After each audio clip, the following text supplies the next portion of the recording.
Good morning, everyone. Warm welcome to Belém. And welcome to this session hosted by Energy Efficiency Movement.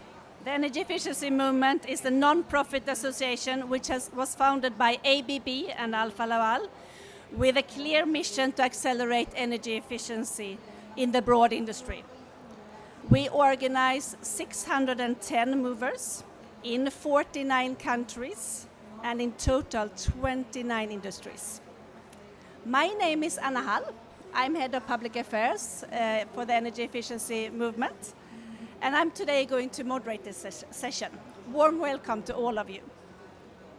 But before we start with opening remarks, we will remind ourselves about COP30 in Dubai, when the world's leaders historically agreed on a global pledge to double the rate of energy efficiency improvement and triple the renewables by 2030. So I would like to welcome on stage Mike Umiker, Managing Director for Energy Efficiency Movement, and Bruce Douglas, CEO of Global Renewable Alliance. Please come, Bruce and Mike.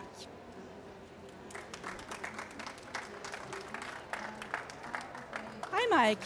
You represent the Double Down Energy Efficiency. How are we doing?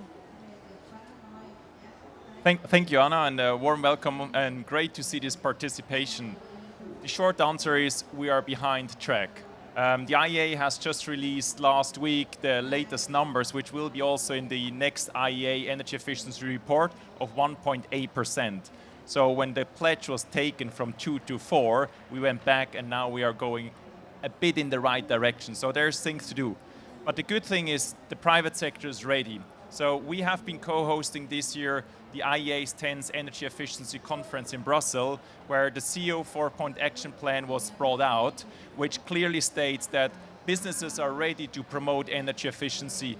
Advancing energy efficiency as a business driver is ready for driving competitiveness, and also the energy efficiency first principle is recognized by the private sector.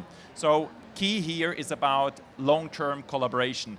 But on the other hand, it's also important that on the policy side, that there is also the energy efficiency first principle is at the top of the agenda, that finance, blended finance and innovative finance is part of the agenda. So I would say energy efficiency is not just a concept, it's a proven business case. The barriers are known, the roadmap is clear, and the private sector is committed. So let's not wait for the perfect moment, let's make this the moment together. Thank you, Mike. So, but tripling needs doubling as demand is rising. Let us listen to the triple perspective, tripling renewable. So, tripling renewable is progressing faster than double down and energy efficiency progress. Why is that, Bruce? Anna, thank you so much, and Mike, for inviting me to be here today. It does not make me feel good to say that tripling renewables is progressing faster than energy efficiency. It is essential that the two work hand in hand. IEA, so Fatih Birol himself said that the fastest way and cheapest way to decarbonize in this critical decade is to combine tripling renewables and the doubling of energy efficiency. Now, tripling is progressing faster. We are seeing record deployments of renewable energy in this important decade. It's not fast enough. So the IRENA report that we launched just recently in Brasilia, which is basically tracking the tripling, shows that we're on track to about a 2.6, 2.7, depends who you speak to, closer to the tripling than we've ever been before, but still thousands of gigawatts away from the target. In order to reach the 11,000 gigawatt target by 2030, we need to install 3 gigawatts per day, every day between now and 2030. That's 3,000 megawatts, and if you know what 3,000 megawatts of wind or solar looks like, you know the challenge we have. We're installing about half of that per day so far, so we need to double the rate of deployment. Thank you so much. So we need progress. That is the conclusion of this start here, right? So thank you so much. This is what we're going to work with now. You have nice signs. You are determined, I can tell here. Double down. Well, We yeah, will this make is the a puzzle. this is You will make the puzzle. this is the physical so- representation. This is the physical representation. To remind everyone. Nice. Thank you, gentlemen. And I will just add, before I leave the stage, I can't leave without showing our campaign that we launched yesterday, together with the Energy Efficiency Movement, with RE100 Climate Group, and also We Mean Business Coalition, is this jobs, security, and growth. So combined, renewables and energy efficiency are delivering these for companies, but also countries around the world. So join us on this mission to triple up and double down. Thank you. Thank you so much. Thank you so much. So there is an urgent need that requires stronger action and cooperation to align the stated ambitions. I think that is quite clear. The objective of this session is to discuss how to accelerate the implementation rate and unlock action to reach the double down target on energy efficiency. This session will be divided in two parts. And we will be joined by high-level representatives from both governments, financial institutions, leading policy bodies and associations, as well as industry and private sector. And I think we will start earlier this spring. Energy Efficiency Movement had the honor that in partnership with the Commission organize the IEA 10th conference, a pivotal conference on driving energy efficiency together. And we did it in partnership with IEA and the European Commission. Unfortunately, Rosalinde von der Vlies and Dieter Juel Jørgensen had to fly home last night, but they sent a message for us. So Rosalinde von der Vlies has recorded a message that we would like to play now. Please, the film. Distinguished colleagues, dear friends, if there is one energy source we can scale today, cut bills with tomorrow, and export to the world forever, it's efficiency, the first fuel.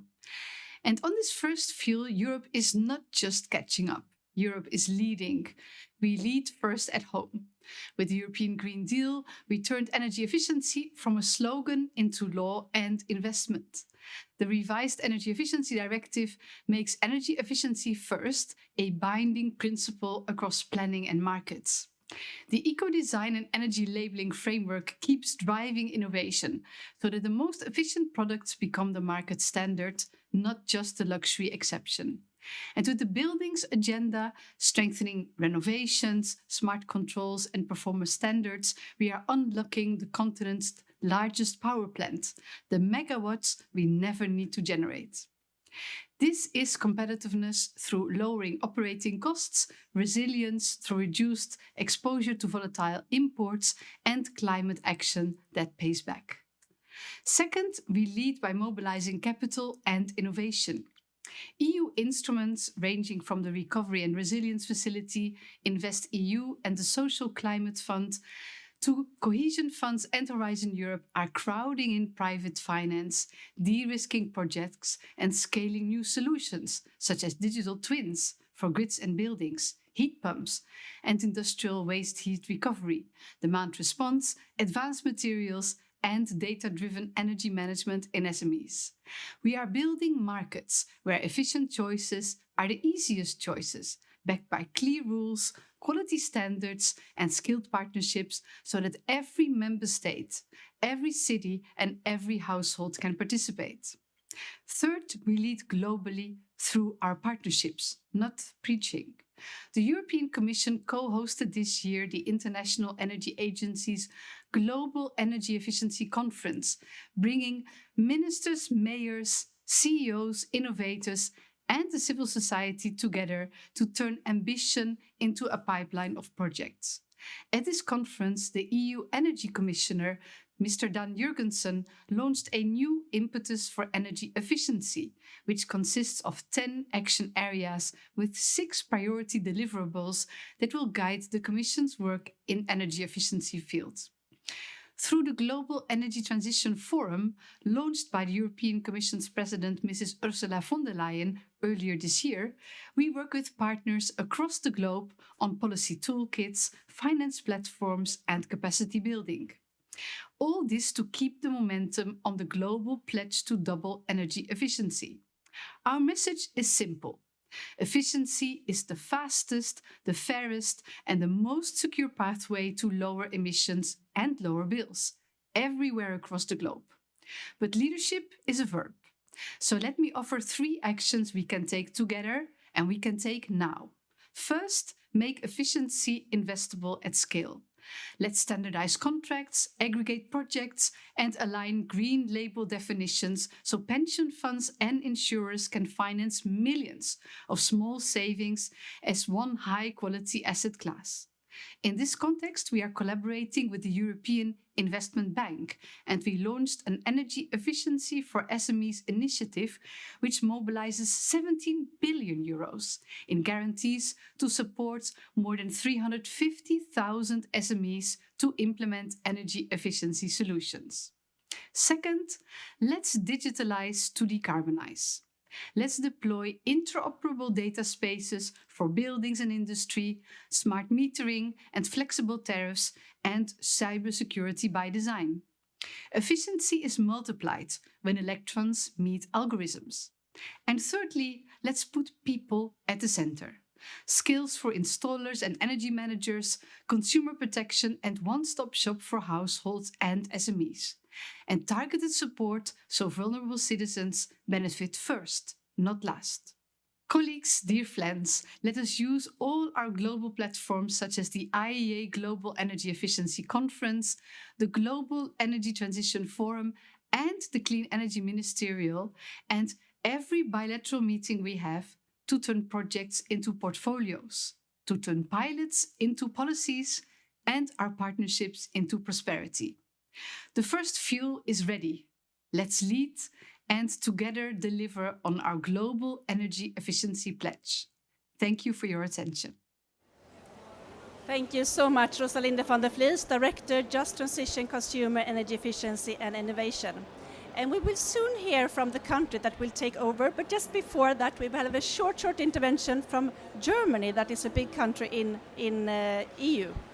And then you have to run to your and fill in for your minister. So we're happy to have you in a minute. Thank you very much, and I apologize for messing up the agenda, and thank you for allowing me to speak first also.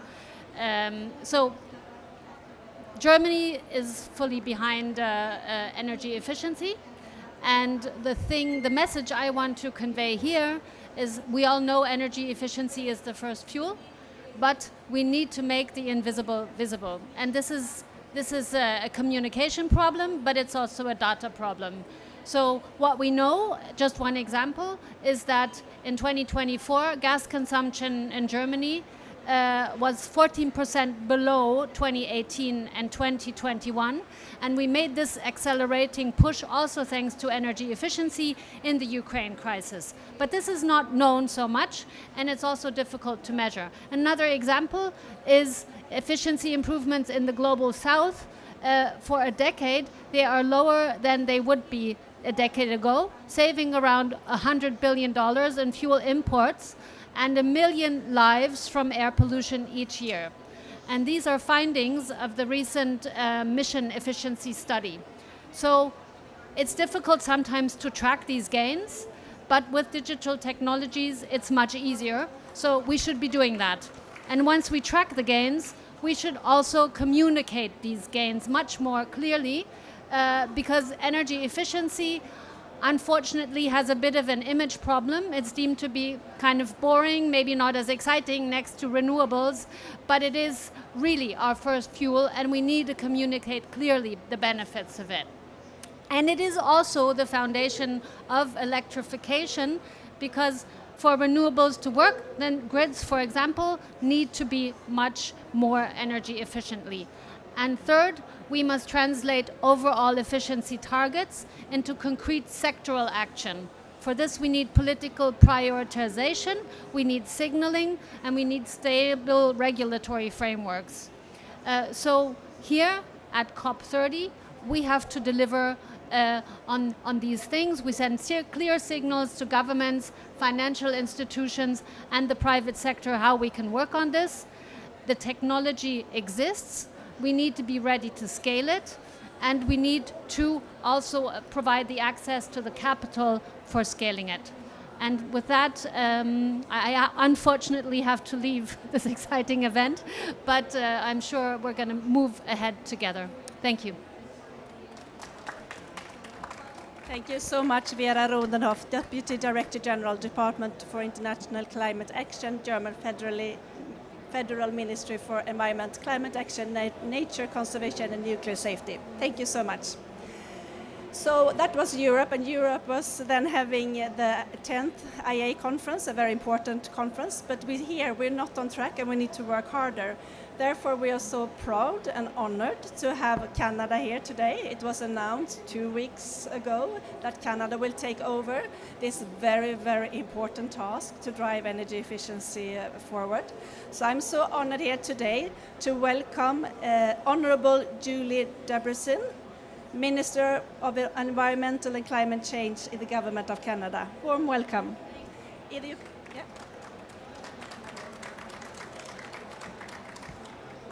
Thank you so much. And as you mentioned, I'm hoping to see some of you in Montreal, which is my home city where I was born, to continue these conversations.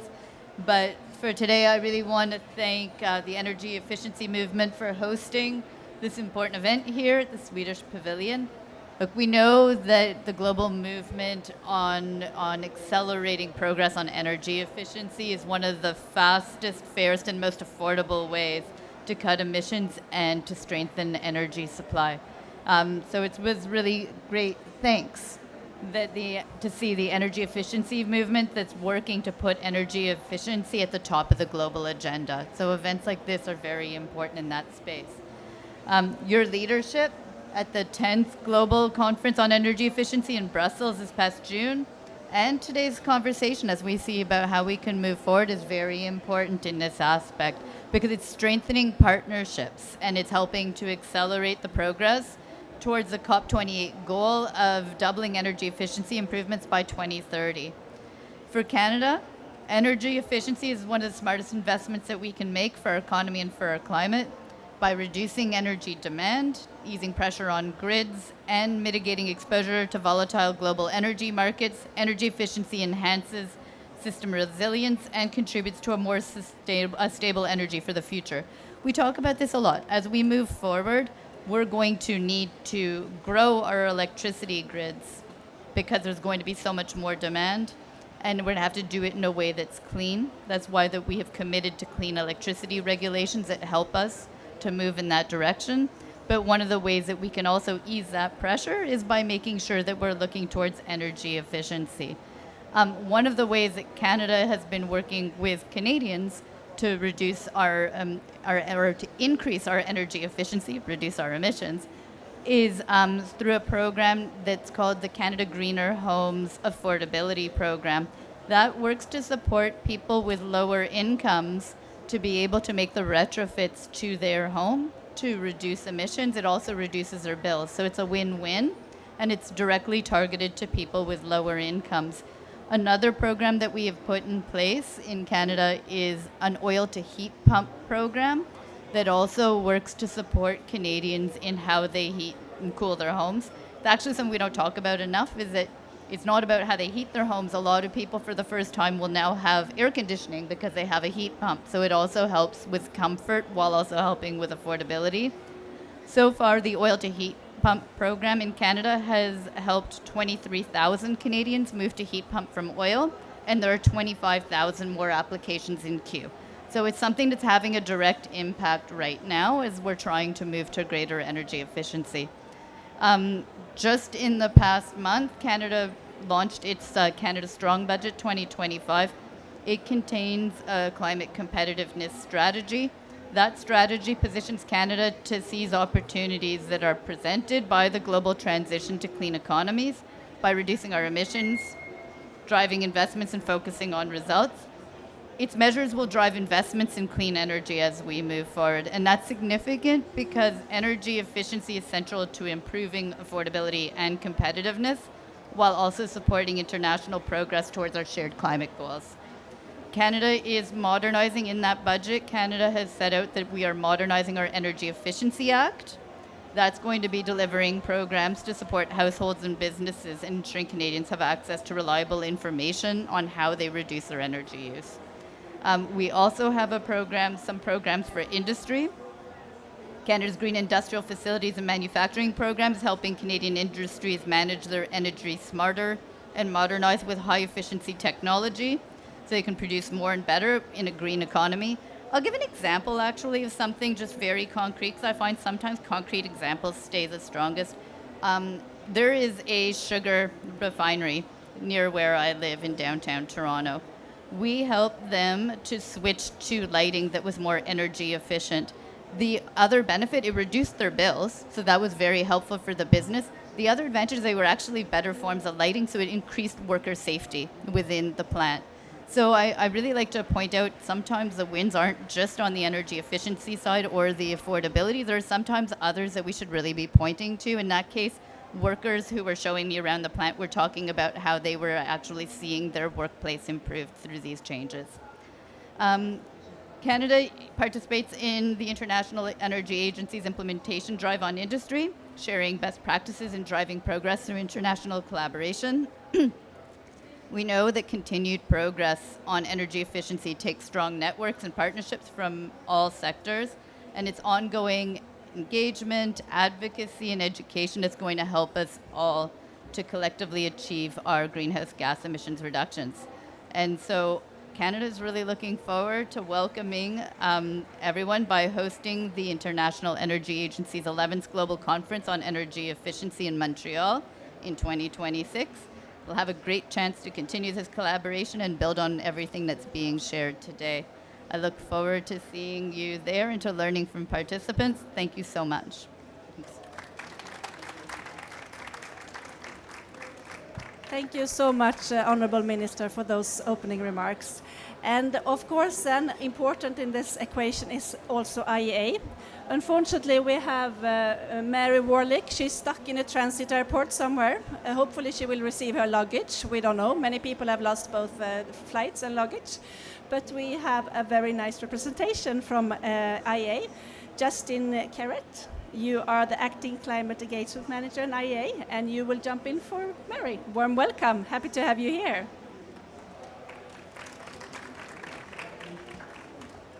So hi everyone, and thank you very much. I'd like to add our thanks to the energy efficiency movement for convening today's discussions. Now, as we've already heard, energy security, affordability and industrial competitiveness are really central to every government's agenda. Now, the IEA has shown that energy efficiency delivers across all of these fronts. So not only does it reduce energy consumption costs and emissions, but it also creates jobs and improves the lives of citizens in every part of the world. But despite this enormous potential, we're not moving fast enough. Now at COP28, 200 governments came together and made the historic commitment to work together to double the global rate of energy efficiency improvements by 2030. Unfortunately, the data tells a sobering story in terms of the progress against that goal. So global energy efficiency progress has slowed, and since 2019, primary energy intensity has improved at a rate of just 1.3% on average per year. That's far below the 4% needed to reach the doubling goal. So our latest data released this week expects a modest uptick to 1.8% annually. That's a step in the right direction, but we're still at half the pace we need. So this is a missed opportunity. We know that energy efficiency is the largest domestic energy resource that any country has. It's a first fuel, and it should be among first priorities for governments on energy. So I think there are a number of reasons for that. First of all, for people, it's essential to reducing costs and improving affordability. So around the world, households are of course feeling the pressure of high energy prices, and an efficient home can use around half the energy of an inefficient one. That cuts bills, improve comfort, and enhancing well-being. And we heard, on the industrial front from Canada, some of the benefits of energy efficiency improvements as well. So that takes me to my second point, which are the benefits for business. So of course, efficiency is the driver of competitiveness. And our latest analysis shows that companies investing in energy efficiency not only reduce costs, they also create jobs and they're building resilience. So in a world where energy prices are rising, supply chains are shifting, this is a critical thing and it matters more than ever. So thirdly, energy efficiency is essential for governments because it also strengthens energy security. And I'd like to give the example of Europe's natural gas imports. And we estimate that efficiency gains have reduced their gas import needs by 20%. Of course, that makes economies more resilient to shocks. And of course, one of the primary benefits of energy efficiency is for the climate, as we all know. It can deliver 1/3 of emissions reductions needed by 2030 to stay on track for net zero. So how do we unlock the critical potential of energy efficiency? So we need to act decisively. We know, first of all, that policy ambition is lagging behind technology in many countries. So the most efficient appliances, vehicles, industrial equipment, they're all already available, but they're not yet the norm. So many appliances are being sold today that are around half as efficient as the best in class. So we want to try to move those best in class to be the default option. Now that's where policy exists, and there are some areas, notably buildings, where half countries globally still don't have standards for new buildings, and this is unfortunately in a number of countries where we're seeing a lot of fastest growth. We also know that energy demand is growing fastest in sectors like industry, where efficiency progress has been slow. And in some regions, demand is outpacing the growth of renewables, so that's leading to more fossil fuel use. So how do we tackle these challenges? I think the first thing is to raise the ambition of existing policies. That means strengthening standards, closing gaps in regulation, and ensuring that best technologies become the baseline, as I mentioned before. Second priority is to scale up public-private collaboration. Now, the outcomes of the IEA's 10th annual global conference, which we've already heard about, showed what's possible when governments and industry work together. So the ministerial outcome statement, in which almost 50 governments reaffirmed their commitment to energy efficiency, as well as the Brussels CEO 4-point action plan, examples of leadership in action, and we hope to see further great progress at next year's conference in Montreal. And a final word, I think we need to remember what energy efficiency improvements are all about. It's not necessarily about the energy system or emissions, it's primarily about people. So it's not just about kilowatt hours saved. It's about better lives, it's about healthier cities, it's about more resilient economies, and it's also about a sustainable future. So at the IEA, we'll continue to support governments and partners in trying to turn ambition into action, because we have the solutions and it's time to act. So thank you. Thank you so much, Justin Carrot, for those nice and important words. So thank you for all those nice opening remarks.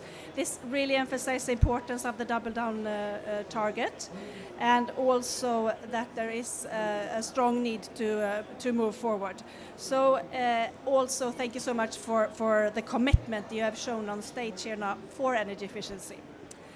So by that we will move into section 2, and I would like to welcome up Thomas Möller.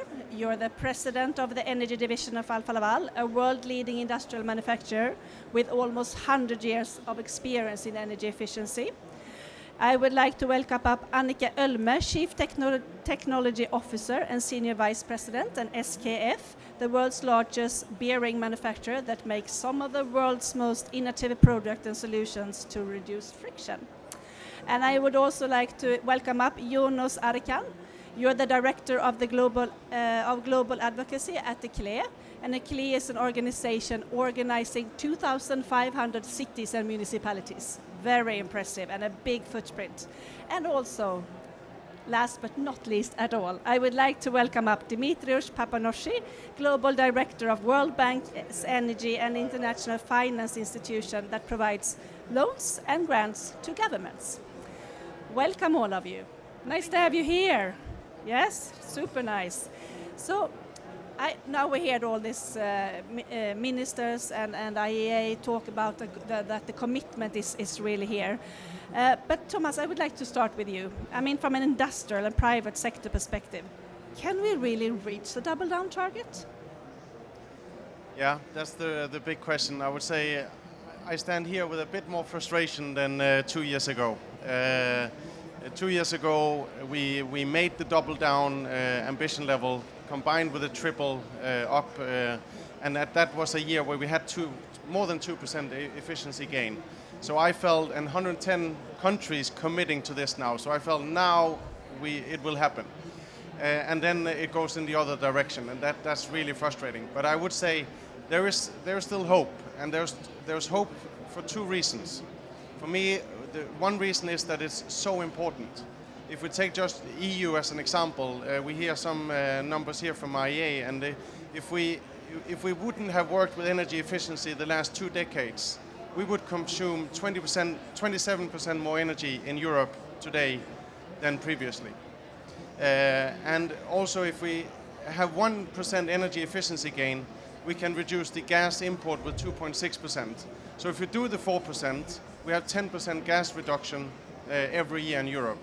And that speaks to competitiveness, and that speaks to security. So this is so important. And it's important to speak both around the electricity, but also the heat. So heat pumps was mentioned a number of times. That is 3-4 times more efficient than oil and gas boilers. But we have also a lot of the heat being wasted today, especially in the industrial sector, that we need to create much more awareness around. And then the second reason why I'm still hopeful is that we have all the technologies. We have, and they are deployed, we just need to scale them. So deploying them, scaling them, and then making it visible what energy efficiency is bringing, then there is still hope. So we can do it. That sounds very nice and comforting. Thank you so much. I'd then like to turn to Annika Ölme, SKF. I mean, how do you then, because you're a big industry, how do you collaborate with suppliers and partners to ensure energy efficiency across the whole value chain? Because you have a little bit of a responsibility there. And what are the biggest barriers in implementing energy efficiency measures across your own operation and across the whole value chain? Yes. So energy efficiency for us is actually at the core of our DNA, because energy efficiency is all about reducing friction. And I will come back to that from a different perspective later on as well. So 20% of the world's energy is actually used to fight friction in different ways. Bearings that we make, among other things, reduces friction. So our role across that value chain in 40 different industries where we play is actually to reduce friction, not only, and reduce energy consumption as a result of that. And if you look at that and you can say, what are we then doing ourselves? What are we doing with our suppliers and customers? And what does that mean for policy? So what are we doing ourselves? We have to do our own homework. So we have a target that we will reduce energy in our own operations by 5% every year. And we are really demanding all of our factory managers across the 70 factories we have around the world, every operation we have, to do that. And everyone is incentivized to reach that target. It's one of our more important targets. So we are putting it into action in our own operation. That's where we all have to start. Now, when it comes to our suppliers, we put the same demands on them. So we want to do business with suppliers that have that same goal. Our customers also have these goals, and we have solutions. The good news that you talk about, we have solutions to reduce friction across those 40 industries now, through circular offers, through reducing friction in everything that rotates across the world. And those 20% can then shrink, right? We can really affect here the world with that. When it comes to then what we believe is important for the world and for policy making in this, it was said before that we need to promote energy efficient products across the board with subsidies, with clear policies that are lasting over time, because then we and our supply chains can invest in energy efficiency, and we can trust that those are investments that will pay off. And they will pay off, because our customers, when they reduce their energy consumption, money is saved. It is a win-win. There is no loser in this. So we are really promoting more collaboration across those value chains, more clear and long-term policies to promote this, and everyone must do their part, including us. And we also must demand our value chain partners as well to do that together. If we collaborate, we are stronger. Thank you so much. So energy efficiency, it's going to electrification, it's recovering heat recovery, and it's also fighting friction. Thank you so much. So let's talk to a little bit broader perspective. Dimitrios, the World Bank, you are scaling. You were here last year. We had the honor to have you here. I don't know how much we have moved the needle, but you are scaling up your efforts to energy efficiency across the globe. Do you have any good collaborations where we can find public and private sector that really accelerate energy efficiency implementation? And what does that mean then for growth and jobs in that region? Thank you very much, and good morning, everyone. So let me give you a few numbers. Energy efficiency is something that we have always been focusing on in the World Bank.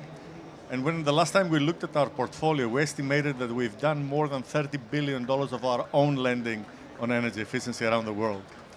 And I think the work that we're doing in the World Bank is remarkable because in many places, we are trying to do energy efficiency in countries where their per capita consumption of energy is 20% of what it is in Europe. It is sometimes 10% of what it is in the United States. Right? So already we started places where people do not consume a lot. And thinking about energy efficiency in these areas is even more interesting and more challenging. So to come now to your question about what exactly is happening, how can we work with governments, how can we work with the public and the private sector on this? There's many ways that this can be done properly, but it starts from having national commitments and national approaches to energy efficiency. Very often, what we have found from our experience is that people do pilot programs, and pilot programs are useful. You learn stuff from them, but it is only when you scale things that make sense. And to scale things, you need national commitments. So I'll give you one very good example that we have had in India. And in India, we worked almost more than 10 years ago with a national state-owned entity called the Energy Efficiency Services Limited. And what we have been doing with them is providing them a bit of technical assistance in grant financing. We provided them with a loan, then guarantees. And what they have been doing is they managed to change, first of all, lighting in India, right? So they completely changed the industry of providing LEDs for households all over India. And we're talking at a place about hundreds of millions of devices that were changed, making huge savings. And part of the way we did that is by having the regulator in India recognize this as a legitimate spending for the utilities.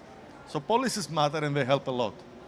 And what ESL has been doing is raise capital from the commercial sector, which they then redeployed for other applications. They're the ones that have been promoting very efficient air conditioning. And air conditioning is a huge, huge challenge all over South Asia. And then they're working with cities on public lighting. So even in countries where the per capita consumption is very low, opportunities are there. And what we have found repeatedly is that in contrast with more of the rest of the investments that we do in the energy sector, every dollar we put on energy efficiency usually returns anywhere between $3 to $5. And there is no other investment that we're doing in energy that has these types of returns. So this thing works. It requires national commitment. It requires policy commitments and repeating the message that this is something that matters. And at the end of the day, if we get the energy companies, the utility companies involved in these efforts, when we work with cities and they get involved, they can reduce their costs. This is when it makes progress and things are happening. The final point I wanted to make, and you know, we talk in this COP30 about fossil fuels and the need to reduce fossil fuels. The fact of the matter is, when we electrify things, immediately we're getting a lot of energy efficiency. This is really significant. On average, 50% of the energy that is contained in any fossil fuel is wasted. So whenever we manage to electrify motors, movement, all of that is energy efficiency at the core, and it is very consistent with moving the world away from fossil fuels while doing energy efficiency as well. And of course, we try to do a lot of that in the World Bank too. Thank you. Thank you so much. Impressive. $1 to $5 is super impressive. and governmental commitment to talk about. And then I would like to talk to you, Jonas. I'll turn to you that represent 2,500 cities and municipalities. We talk about national commitment, and you talked a lot about multi-level governance. And how are you collaborating as a city perspective with private sector? And what is the most impactful energy efficiency initiative you have seen in cities, and what can others learn from it? And to make it a very efficient in 2 minutes, or even less than 2 minutes. First of all, thanks for the invitation, Anna. ICLE has been a great partner with We Don't Have Time and Alfa Laval with the series of dialogue with the mayors since June in Bonn. We have started, so you can watch our interviews and more to come. And we are just a neighborhood pavilion, so you can also come and watch us. Actually, it makes a fantastic segue from me to take the floor after my colleague from World Bank, because it's the cities where the whole policies reach to the people or not. In what I can say that it's also like the whole discussion we are having here, it's inclusiveness and justice. It's not anymore the technologies, the policies we discussed, who shares the benefit. If a company is just very happy to sell its product and saying that I'm efficient, if the people who are paying it are still suffering and to pay back, and it is not supporting them in their national incomes or even local incomes, then we have the problem. That's why diffusing of this technology is not happening. 3 things cities are doing this. Mega cities have a fantastic purchasing power. I know 20 years ago, I was advising the Turkish partners, mayor of Istanbul at that time, I was advising the environment manager of Istanbul. He said that after becoming the environment secretary of the government, national government, he was saying, my budget in the city of Istanbul was 10 times more of the Minister of Environment budget. Mega cities can shape the market if they are correctly investing. And procurement power is fantastically a big power. Malmö, which is fantastically leader of that, can share with you so many stories. Mayor was here even from the beginning onwards. So, second, small cities can still make a change, be it in the north and be in the south, by demonstrating that if they install the technologies in their own municipal operations, in their own municipal buildings, in their own municipal fleets, they can give the courage to their communities saying that this technology exists. In many countries around the world, these technologies are starting with the municipal operations. So that's another point. Third, cities like to learn and steal from each other. And the way we can spread around it to make in our capacity building tools on our own and then sharing these practices. However, let me conclude because of your time pressure. Indeed, the latest yearbook of the climate action by the champions says that the building efficiency increased, but efficiency increased, but emissions also increased. Reason? Our world is urbanizing. In the global south, in the global north, there will be still people demanding these houses. And if they are locked in wrong technologies, as was discussed, we will not be able to solve any of those. So the multi-level collaboration and urbanization to become a core element of the climate debate is what we are asking for. Sweden joined the CHAMP initiative through the efforts, which is the national governments to commit to work with their local governments. We are very happy to welcome Sweden. EU just joined a couple of days ago. We have to embed this into the UNFCCC process. You have heard from President Lula and André Delago. They started first sentences that I have governors here, I have parliamentarians and mayors here. This is how climate is done in action in Brazil. And let's be aware of the reality. In the favelas of Rio, the heating is 6 degrees, which is at least triple than the heating in the urban center of Rio. This was expressed by Ana Claudia Rosbach. She's been doing this for years. So equity, justice, sharing of benefits, not the profits, is what we should be able to seek for. And local governments, progressive ones, are with you. So try to also demonstrate how you can do that. That's why we're partnering with Alfa Laval. That's why we're trying to show solutions and scale this up, because the pace is important. That's that's what we have to accelerate. Thank you. Thank you so much, Jonas. So I hear here public-private collaboration is essential on city level. The big mega cities, they really have a power to make this happen, but also the small cities. So coming back to your, Thomas, first question, can we make it? I feel that there is hope, but it's a lot of hard work that needs to be done. The finance is there. We need to be resilient over time, I hear you say, Dimitrios. We cannot give up. We need to see the business case. One invested dollar turns into $5. It's a very, very strong testimony on growth and jobs, and of course security if we're working with energy demand decreasing. So I hear public-private collaboration essential, the solutions exist. I would like to hear your final call to action. Just 30 seconds, punchy. Your final call to action, what do we need to do? Annika, let's start with you. It's very simple. The world cannot afford friction. We have to scale what works now. Thank you. Yeah, I think for me it's coalitions for willing. There are many different forces in the world now, but we are also many that wants to make it happen. So let's meet up and make it happen. And I really agree on national level, then we scale. So work with the countries that want to make a difference. So the world is urban, and the multi-level is the way to forward. So let's demonstrate that everywhere in the world we can practice this. Thank you. So maybe the last point I wanted to make, again, thinking of our experience in India, one of their more successful ways of promoting energy efficiency was to get one of the Indian Bollywood stars to make, the small video that they played in TikTok and they promoted. I mean, we need to keep on talking about energy efficiency. We need to do it in a smart marketing way. And, all of us are technical people. We like to see, the few percentage of increased efficiency. That's all fine. And I think we need to make it sexy and attractive for people. And that works. Thank you so much. And you're connecting back what Germany was saying, that energy efficiency has an image problem. So maybe we need more Bollywood stars. How do you say it? Bollywood stars. Thank you so much. We need to steal with pride, as you said, Jonas.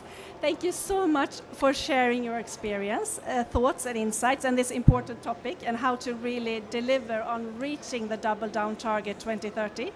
The energy efficiency movement, we will continue to be the industry voice and to together with you here work towards the doubling down target and really reach it by 2030. And we will work together with the International Energy Agency, the Government of Canada on the conference coming up, also the Global Renewable Alliance with a tripling up target, and other leading partners to unlock action and finance to secure that we really reach the doubling target by 2030. Thank you so much.